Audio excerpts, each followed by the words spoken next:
Be willing to roll up your sleeve and continue having conversations, not with the people who you feel like you agree with or are essentially your choir, but actually being willing to walk into those conversations with the people that you really assume that conversation may be a little more difficult. We don't show up for the conversations, just the ones that we enjoy, where we know everybody's going to be nodding with us. We all think the same. I think the work part is when we're rolling up the sleeves and saying, to your point, as an influence, I'm going to go into a conversation and actually try to engage with someone who might not think about this in the same way that I do and sort of move them.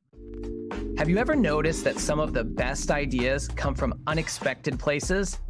Your next breakthrough may come from a leader facing similar challenges, but in a completely different sector. Welcome to Chief Influencer. I'm your host, Anthony Shop. Join us as we explore how today's successful leaders inspire, influence, and connect with others. Chief Influencer is a production of Social Driver and the Communications Board, who have teamed up to spotlight how great leaders and communicators are making their impact in the world. This episode is brought to you by the George Washington University's College of Professional Studies. With in-person and online programs, ranging from master's degrees in public relations strategy to certificate programs in digital communications, GW offers more than just the credentials to help working professionals get ahead. It prepares them to be leaders in their field. As a proud GW graduate myself, I can attest that faculty members combine academic rigor with real-world lessons that can't always be found in textbooks. Check out cps.gwu.edu for more information. I'm so excited to introduce today's guest, Candice Jones. Candice is the president and CEO of the Public Welfare Foundation, where she's working to advance justice, achieve racial equity, and promote economic well-being for all. Candice has extensive experience in the public and nonprofit sectors with a focus on social justice issues. Here are 3 things I think you should know about her. Number 1, Candice previously worked at Chicago Cred as a senior advisor, where she focused on reducing gun violence while pushing for larger investments in violence intervention.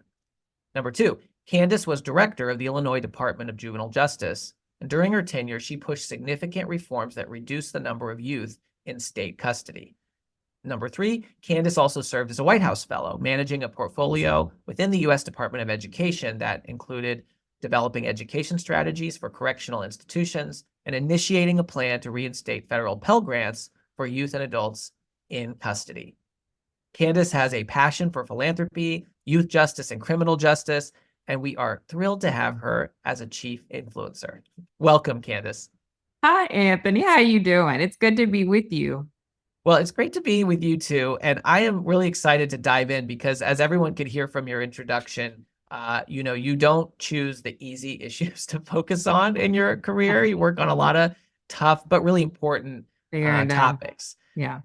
So to start, Public Welfare Foundation seeks to catalyze a transformative approach to justice in the U.S. that is community-led, restorative, and racially just by supporting the creation and implementation of an alternative vision of justice that is rooted in communities.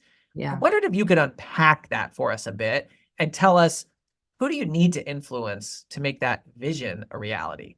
Yeah, I love that question. Our work is really about taking this issue, as you know, which I think is one of the issues that's going to define this moment in history. And that's how we treat human beings who are in conflict with the law, children and adults alike.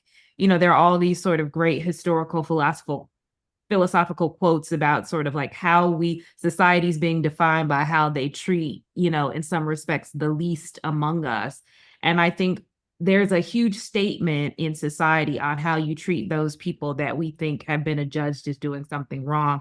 Our work is very much about tackling those issues. And in America, those are issues that really where the rubber hits the road at the state and local level. So we do work that is centered on identifying 9 sites. We're in the District of Columbia, Georgia, Mississippi, Louisiana, Oklahoma, Colorado, Milwaukee, Wisconsin, Michigan, and Tennessee. And you'll know, just like we didn't pick the easy issues, we didn't pick the good, easy locations. Yeah. We went to the Deep South, the Midwest, the Rust Belt, where some of those issues are the most difficult and the thorniest. And we're trying to work both on how we think about the choices we make in the justice system right now. Are we too punitive? Do we give people an opportunity to re-enter and get their lives back on track? What does that mean for communities and overall tax base and community health? We're also trying to think about those things like when harm happens, if we don't think that a blunt force, a system that harms in its own way is the right response, what needs to exist in those communities to both be responsive to the harm, but to do it in a proportional way that restores. And so that's the thrust of our work in the sites that we're working in. It's like we have to influence a lot of different stakeholders in doing that work. On the ground in those sites, we're working with coalitions of organizations that are trying to influence grass tops, policymakers at the city level that make decisions about money, policymakers that drive the policy. We're trying to influence media, how they tell the stories of these issues, because they educate the public about what we think about these issues. And that's a very powerful way through which these issues and that work is framed. We're also trying to influence researchers and demonstration projects so that all the alternatives we want to see, we incentivize people to actually create those things so that they can exist. So there are different populations, and we as a philanthropic organization that gives money to other organizations that do good work are also constantly trying to influence our colleagues to say, join us in this fight. This is the way to do it, by driving money to the ground and investing in these organizations to do this work. Candice, I wonder, could you talk about how your own life, growing up in Chicago has informed your approach to the work that you're doing? Yeah, I always say this issue picked me, because that when you it's funny hearing your resume read to you. It's like, oh, it sounds better than it sounds better than it, living through it. When I'm talking to young people, I'm always like, when you look back at your career, it looks like it makes perfect sense, but when you're living it, it feels a little, the continuity isn't there. But the through line is always criminal and youth justice.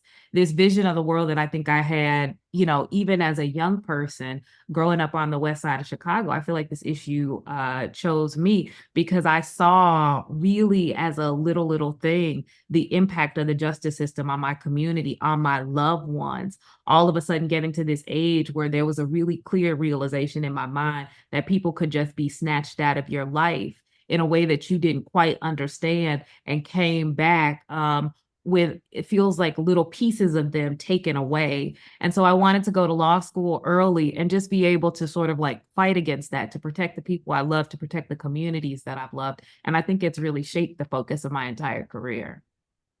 One of the things that I read in a profile about you was seeing at a really young age the different perspectives of a person, where from the justice system, somebody in your life was seen as like, a really bad person, but your experience with that person was really different.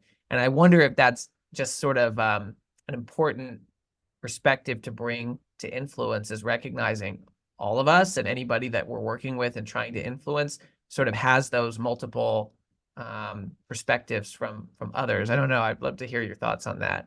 I always think about Brian Stevenson's none of us are the worst thing that we've ever done. It's funny too, because, you and I talked a little bit about just this moment in history and polarization. It's like, if we look at our criminal justice system and we say we want the opportunity to redeem people, or youth are the country's future, so then how we respond to those youth to get them on a track to success is so important. But it actually like animates so much of what's going on in this moment in history, because a lot of times, and you see that a lot in public discourse, we're in this place where it's like either people are heroes or villains, right? There's no in between. And when somebody's opposing us, when they have a different political view, when they have a different religious view, we sort of retreat to these extremes, as opposed to being able to see people as full human beings.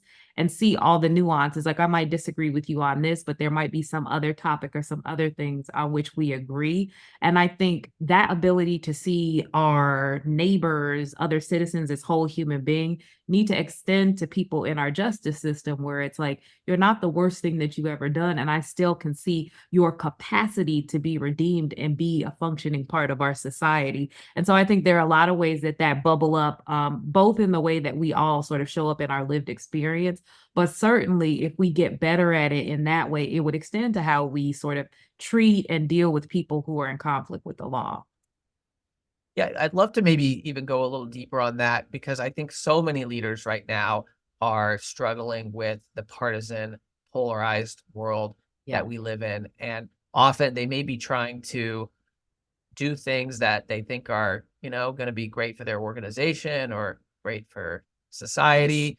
And they may come up against that, where everything seems to be has, strong proponents and opponents on different sides. And I wonder if you could, I mean, you deal with that a lot in all these communities you work in and on these thorny issues, as you called them. What advice do you have for leaders who are working to navigate in such a challenging time?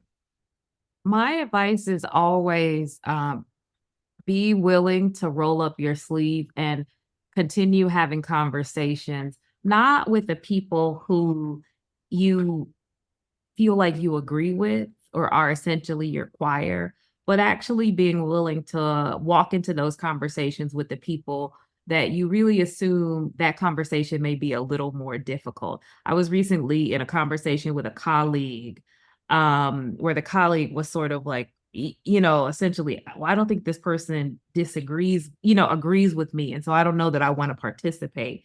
And I sort of reminded, I was like, I think that's the part of it that makes it work, Mhm. right? It's like we don't show up for the conversations, just the ones that we enjoy, where we know everybody's going to be nodding with us. We all think the same. I think the work part is when we're rolling up the sleeves and saying, to your point, as an influence, I'm going to go into a conversation and actually try to engage with someone who might not think about this in the same way that I do, and sort of move them, hear, their different perspective, their lived experience, and really talk to them about mine. It's harder, but it's actually the thing, it's the part of it's the part of the thing that we have to do to actually move people to our cause. And I wondered, maybe you have to let them move you too. Yeah. Yeah, that's the listening part. You Yeah. come out of it being like, and you can't cast them as a caricature of a bit, or a villain, right? You have to go into that conversation with the assumption that there's something driving their perspective that is legitimate and needs to be heard. Yeah.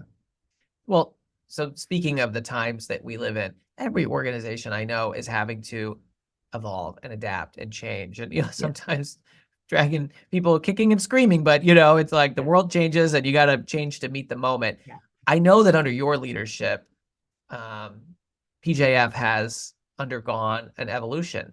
And Yeah. I wanted to, one, just love to have you talk about what that has been, but two, would love to then go into talking about what that looks like in terms of bringing folks along. Because, I mean, someone said to me once, you could go into the office and just paint the wall a different color, and a certain percentage of people are going to react really negatively, because just humans don't love change, They right? don't look So same. when an organization pivots to a new strategy, that's that requires some delicate maneuvering, no matter what, even if it's the best thing in the world. So let's start by just maybe talk to us about that evolution, and then maybe we can Yeah. talk about the process to get there.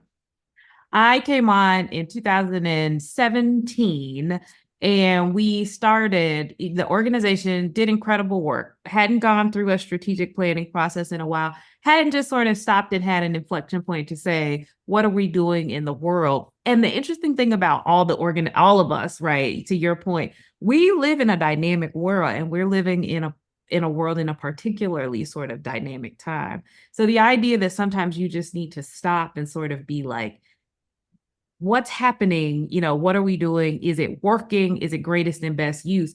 And as a leader, that's actually something I'm really into. I actually did strategic planning when I ran the Department of Juvenile Justice, which is surprising. Like, not a lot of big state agencies I think, stop and draw resources to actually say, we're not just going to react to the day-to-day things, we're going to plan. So it's something as a philosophy that I think is important. We did it here. And what we did at the time was determine that we were going to refine our strategy. We're a national grant making organization. We made grants across several different portfolios, and we collapsed the number of portfolios with the idea that if we focused on a set of issues that were complementary, we could both bet bigger in that work. That's youth and adult criminal justice, which at the time felt like a real opportunity. We could also have like a clearer statement of what we were working on, because the vision of the world that we were trying to advance was complementary. And so that's what we did in 2019. Now, what that meant, to your point, was it meant that we were sunsetting some work, which had an impact on both folks internally in the organization. It also had an impact on folks externally, grantees and partners that had been a part of that work. It had a change on how we talked about what we did, our brand, and it had a change from the governance perspective and our board of what, we were doing. And those were all stakeholders that we had to do a lot of work. I had to do a lot of work to communicate to about that change, why it felt necessary, really acknowledge the impact that it was going to have on them. And it's true, I think a lot of times as leader, not everybody is going to be excited about change. And half the battle is knowing that, respecting folks enough to communicate with them really clearly about what you're doing and why, being honest and transparent, but still being like, but we're going to make this shift. And I actually think people respect that. I think it was Michael Porter who said, strategy is about what you don't do, what you stop doing. And I wonder, how would you describe now what you let go of in the previous iteration, compared to, you've told us a little bit about the focus now, but what did you have to stop doing? We had to stop doing other portfolios of work that weren't about justice reform. I'm really just we were divesting from things that were not about this singular focus of sort of ending mass incarceration, which is where we set our feet. There were and people tell all the time, there are lots of ancillary issues, right? Education is an issue that has an impact on, who ends up ultimately in prison, mental health and substance abuse. But we were really shedding portfolios of work where the central focus was not on justice reform, so that we can double down there, so we can message around that work, so that we can really sort of increase our influence in that space in our field. We also walked away from a lot of large national investments, because criminal and youth justice, as I said earlier, is an issue where the rubber really hits the road at the state and local. We were divesting from a lot of big national to be able to bet bigger in those jurisdictions where we were working. So instead of having one big grantee in Michigan, we could create a whole portfolio of partners in that state and sort of galvanize change across the whole jurisdiction. Great. Well, obviously you've spent a lot of time working on justice related issues. As director of the Illinois Department of Juvenile Justice, you pushed significant reforms that reduce the number of youth in state custody. You must have had detractors across the spectrum. Again, people don't like change. And I wonder if you could talk about that work and how influence was a factor to make those policy changes. Yes. Influence, influence wasn't a factor. Influence was the factor in making those policies change. You really, with the work that we were doing in Illinois, so much of it was about really being in conversations with different stakeholders about what needed to happen. I always tell people, when I came on at DJJ, we had 2 class action lawsuits. One suit covered everything we did from the moment kids entered our custody until they left. The other class action lawsuit covered everything from the moment they left until they could be revoked and come back. So we were really being sued on everything that we did from soup to nuts. And meant that what we needed to do was really look at what was happening across the system and make some choices. And like I said, in that instance, in a state agency where so much of the way the incentives are set up, you're constantly just trying to react. It's like folks in public service, I have a lot of sympathy for, because you really are in a space where you constantly feel like you're on quicksand. Like you just can't pedal your feet fast enough to keep your head above the surface. But we stopped and said, actually, we're not just going to react to all these things. We're going to plan. We're going to look across the system, talk about what's going on, and propose some changes.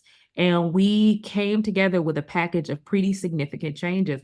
One of the big things we said is that, okay, in institutional custody, there's some changes we make about how we process youth, how we plan youth, basically how we take youth into our custody and actually create an environment where we can set them on a path for success.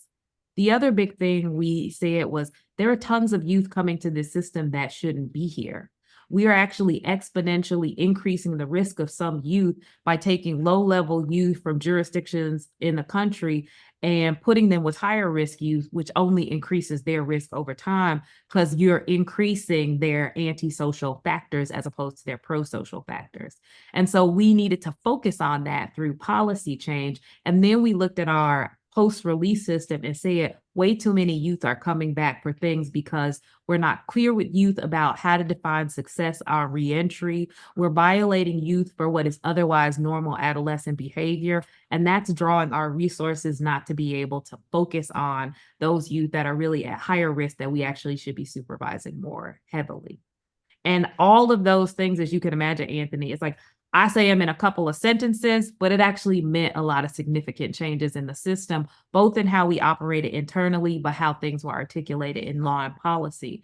And we had to work across the state with juvenile justice stakeholders, so advocacy organizations, watchdog organizations.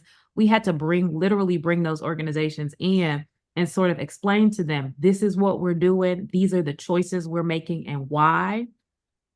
At that time, a lot of times state agencies like ours, especially because we were being sued, you sort of are more inclined to cower in the corner, right?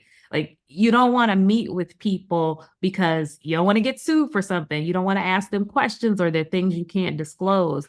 We said, no, we're going to bring people in. We're going to explain to them what we're doing. And in part, as you just outlined, we also had to explain to them what we weren't doing. There were things that people were like, this should be your priority. And we were like, that could be a priority, but actually, if we want to be effective and get things done, these are the things we're prioritizing and why. We also had to do that with policymakers. We were able to get bipartisan support. Both have in both houses a Democratic and a Republican sponsor of the policy changes for 2 consecutive years of these big omnibus bills that we were running around policy, because we were going to people. I was going to people's districts, listening to them about what issues were coming up and talking to them about the work we were doing, bringing people to the facilities and doing tours. And one of the things that was most compelling to me was that there was a former prosecutor from downstate Illinois got me in his office and sort of listened to me, really brilliant man, and said to me, he said, you know what? Okay. Let's say I believe you and I take everything that you're saying, but there is a youth in my jurisdiction who is a menace, who is tagging, small business owners and just doing things that can't be allowed. What do we do about that youth? And when he finally, this is your point about when you're in these conversations, you got to listen as much as you talk. Like I heard him, he was saying, it's like, if you don't want to incarcerate these kids because you think they're not high enough risk, the other option can't be nothing. So what's going to be the continuum of care? What's going to be the thing that we provide to jurisdictions to say, this is how you can respond to that youth? And he and I engaged in this conversation about how we make resources available for that at the community level and what that could mean, and how responding appropriately there can actually increase the likelihood that that kid will end up back on the right path as opposed to devolving. And it's like, we were doing that work, and that's all the work of influencing. The union was a big point of opposition. There were people, once we reduced that population, we got to the place where we could close a facility. Illinois is a huge union state, and that meant jobs. And so, what that means, on the one hand, where you're trying to advance reform, but then also saying to people, we're actually going to end up closing a facility. And what happened is we had to make the case to repurpose all those individuals into other state jobs. But there was always influence and different stakeholder groups that had different concerns and issues that we had to both hear and address. Yeah, it sounds like, it wasn't one of those issues where, everybody on one side agrees with you from the start. You had, No. you know, detractors all over the place. And I love those examples you gave of how you listened and addressed the individual needs that they each had. I wonder, obviously the way you measure impact in that environment, right, is, having fewer youth in custody is a way that that it worked, right? When you think about the grant making you do now at Public Welfare Foundation, can you talk about how you measure impact of the work you do now? Yeah. We actually work with an they're formal ways. We work with an evaluation firm to actually look at our enterprise strategy, work with our sites, and do an assessment. So they've been working with us since we launched the strategy, and they're going to tell us over the life of this work, the initiative, and sort of say, this is how impactful. Right now, Michigan feels like the sort of force field around change there is really effective, and a coalition of folks on the ground doing this work are well connected and feel like the rhetoric, the conditions for policy are really consistent with sort of the vision of the world that we would want to see in this place. By contrast, they'll say in Mississippi, you have a strong coalition of stakeholders, but do they feel like the opposition forces are starting to get stronger, or that they actually are getting more inroads? Well, right now in Mississippi, actually things feel more challenging. And so they'll talk about, here are factors that need to be considered that can be an accelerant in the grant making to help advance the work in Mississippi. But I think by the time sort of we're at the end of this, they'll look back and tell us a story of where we had impact and why, and that's how we think about it. In a micro way, in a less formal evaluative way, we think about it by looking at the strength of the coalitions of work that are being developed in sites.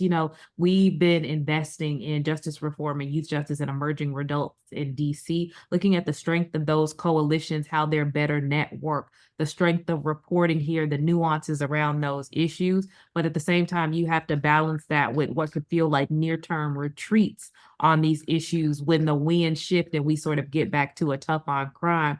But because we picked a thorny issue, we knew that it wouldn't just be about like short-term moment in history shifts. It's looking at this longer term infrastructure for advocacy and whether or not we can celebrate any continued advancements, both in policies, but also the ability of these coalitions to protect from sort of longer term erosion of some of the work they've advanced in the past. Yeah, wow.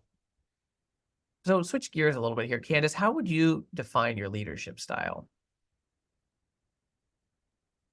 I would define my leadership style. It's funny because if you're self-aware enough as a leader, it doesn't matter how I define my leadership style. That's a good question for a bunch of other people that have to engage with you. I think I'm very mission oriented. I'm not sort of just, singularly an administrator. Like I think I'm an administrator, but I'm very mission aligned. Like I think I'm going to articulate a clear vision, a radically clear vision, and really will work with people. You want to talk about influence. I think it's very important to me that we are working in our work externally to influence people.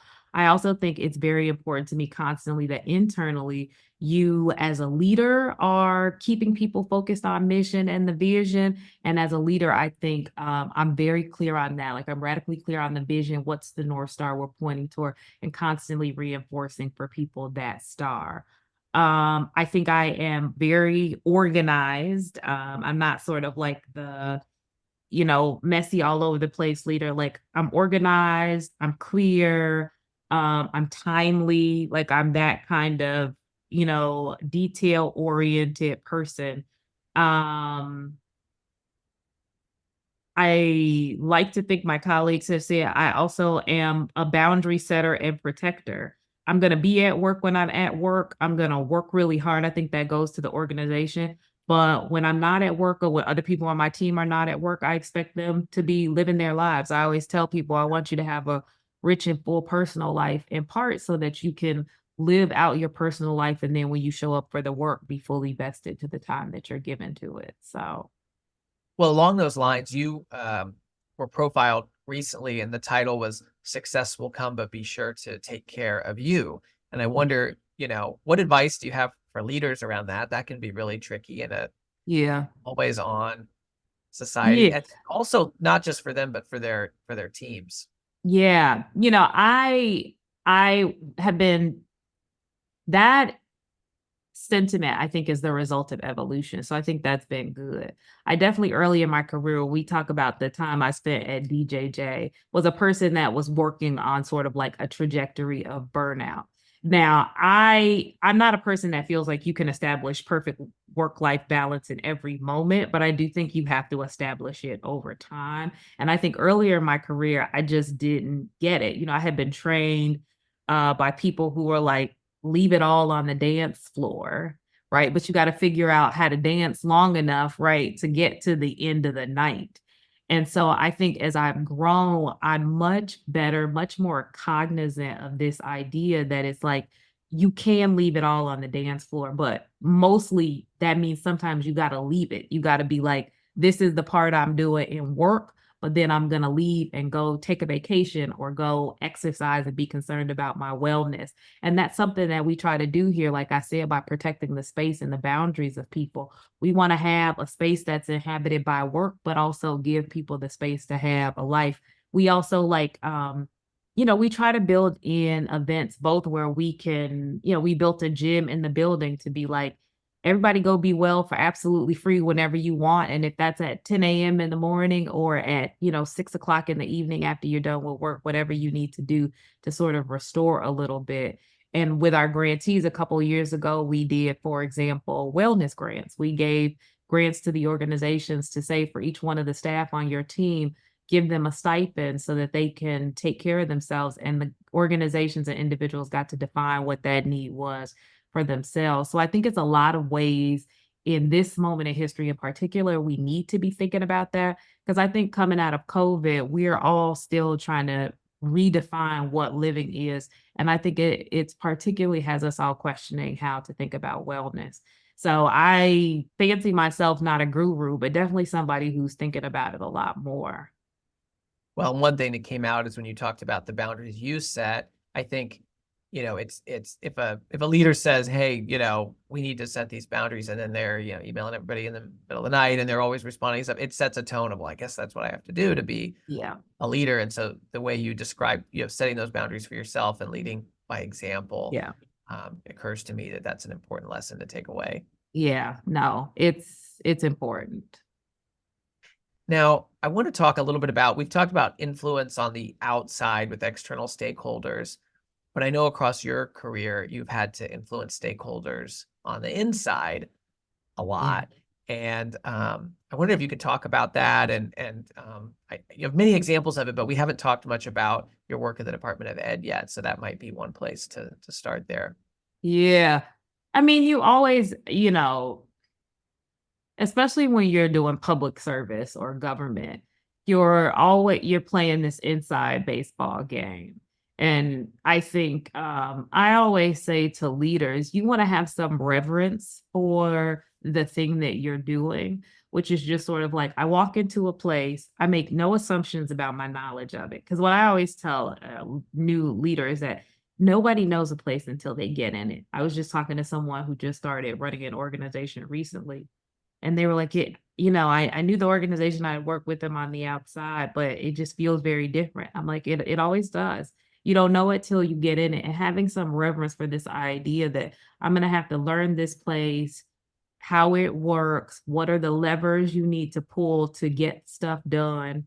And I remember going into the Department of Ed and being like, let me figure out in it, especially in a government agency, the gradations of scale are pretty large, both in the size of the organization, the amount of resources that it's working with.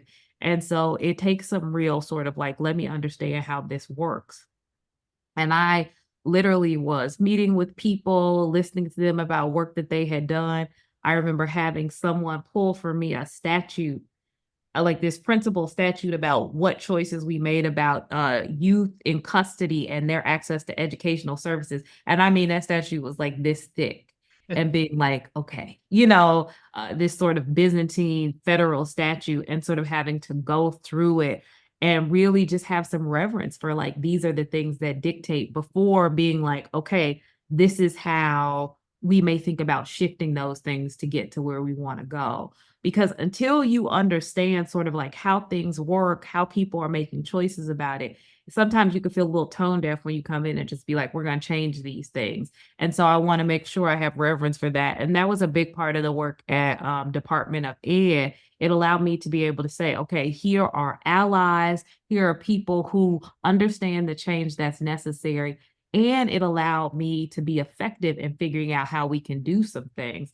One of the important things that I feel like I did when I was at Department of Ed was we were trying to figure out how we can restore Pell Grants to youth in custody, which ended up being a much simpler process than restoring them to adults. But we were meeting with staff people across the agency, and this woman who was a career staff person said, one of the ways you could think about doing that on the adult side is to use these things called excite grants, something that as a political people in administrations, they're just passing through, right? Right. It's like you're the people that are just coming and then everybody else will still be there when you're gone.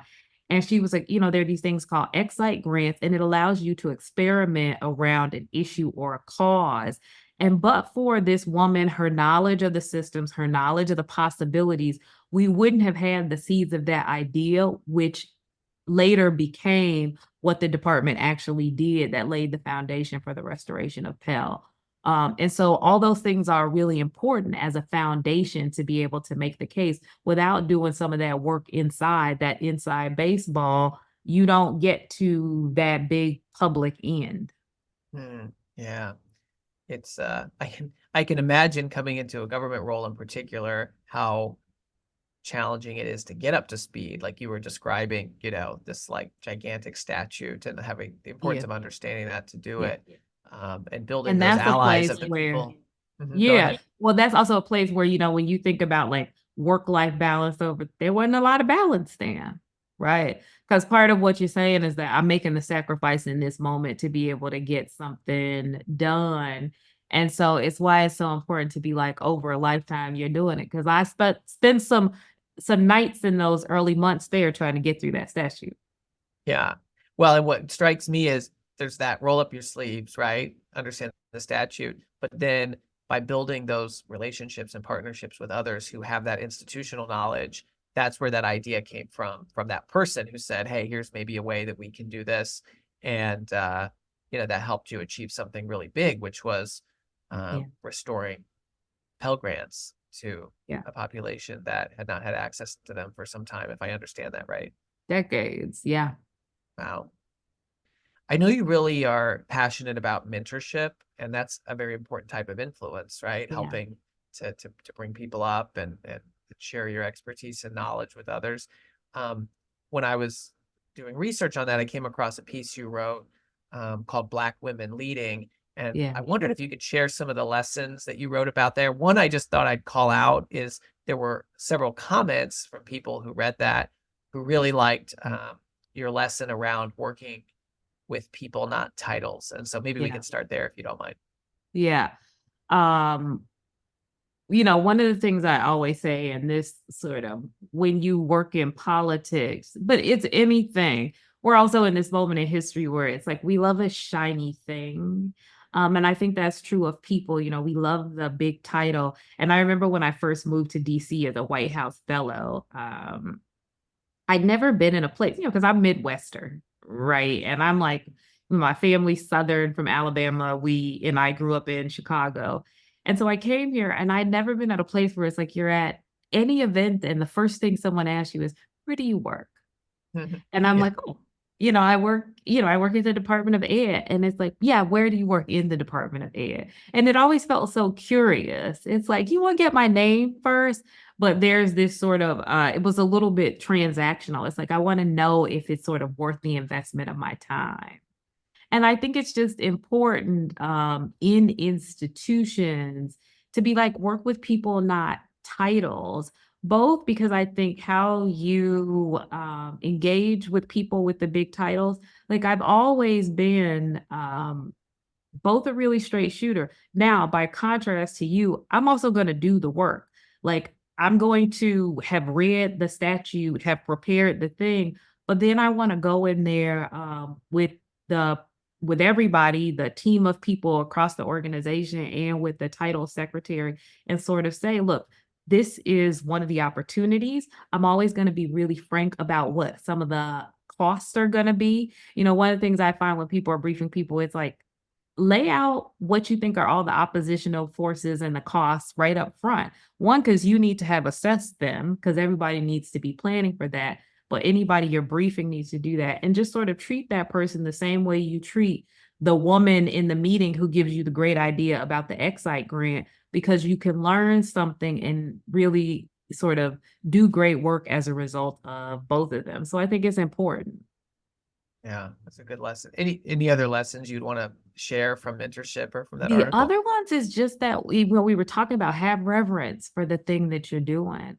You gotta, nobody knows it on day one. One, take that responsibility off yourself, Yeah. and also just have a little reverence for it. Like, feel like you have the time and capacity to go in and do the work. I love mentorship because I've been the beneficiary of great mentorship. I always tell people, you don't just, it's not about knowing everything, it's about knowing who to call to ask some questions.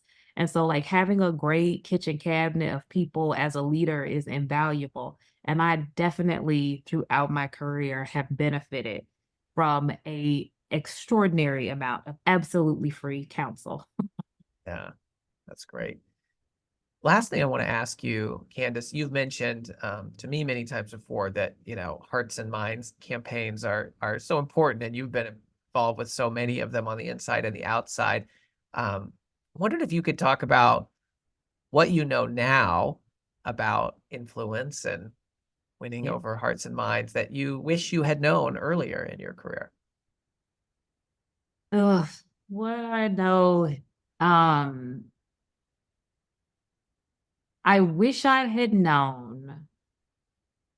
I wish I had better understood, because I think you know it, but they're really long-term work. Um, you do it, you'll have to come back, remind, and do it again.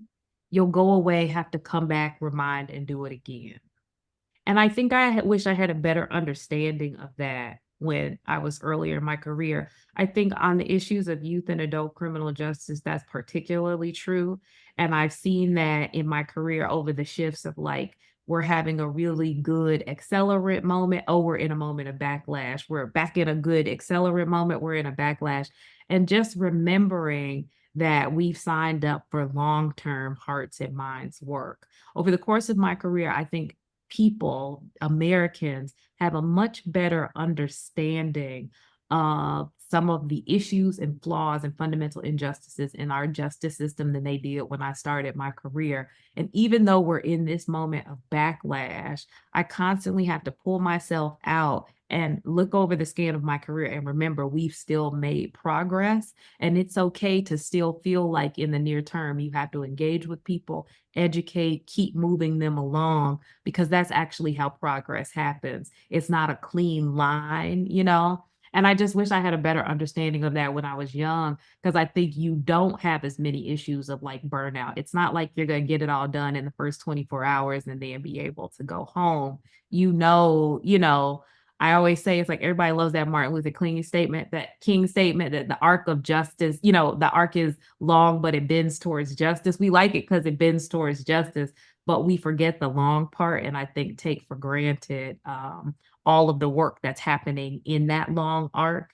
And so I feel like I have a better appreciation of that now. And I wish I had known it earlier, but I don't think it works like that. Like early in my career, I had a mentor tell me is that there's some things you only learn with experience and you just got to be open to the experience. And so, What a great way to close. A tip from a mentor. And I yeah, think it's great advice for everyone. So many things in life are not a straight line, yeah, right? And they can often seem like they are, but remembering they're that not.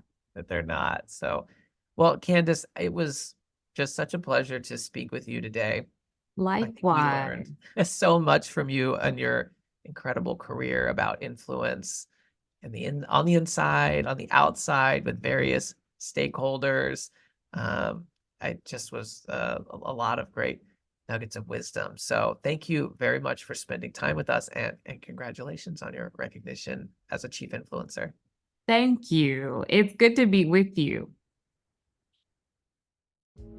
Thank you for joining us for another episode of Chief Influencer, a production of Social Driver and the Communications Board. If you know a leader who should be featured as a chief influencer, please nominate them at chiefinfluencer.org. For show notes and more, visit us at chiefinfluencer.org or follow Chief Influencer on LinkedIn. Until next time.